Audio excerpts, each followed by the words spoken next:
حضرت شبلی رحمہ اللہ اپنے پروردگار کی محبت میں فنا ہو چکے تھے۔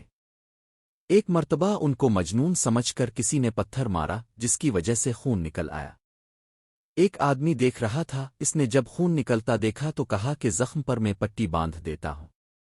لہذا اس نے بچوں کو ڈرایا دھمکایا اور ان کے قریب ہوا۔ وہ دیکھ کر حیران ہوا کہ جو قطرہ بھی خون کا نکلتا ہے وہ زمین پر گرتے ہی اللہ کا لفظ بن جاتا ہے۔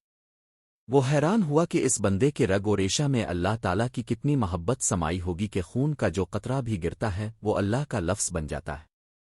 اس کے بعد اس نے زخم پر پٹی باندھ دی۔ حضرت شبلی رحمہ اللہ کے دل میں اللہ تعالیٰ کی اتنی محبت تھی کہ جب کوئی ان کے سامنے اللہ کا نام لیتا تھا تو وہ جیب میں ہاتھ ڈالتے تھے اور جیب سے مٹھائی نکال کر اس بندے کے منہ میں ڈال دیتے تھے۔ کسی نے کہا کہ اب یہ کیا کرتے ہیں کہ لوگوں کے منہ میں مٹھائی ڈالتے ہیں؟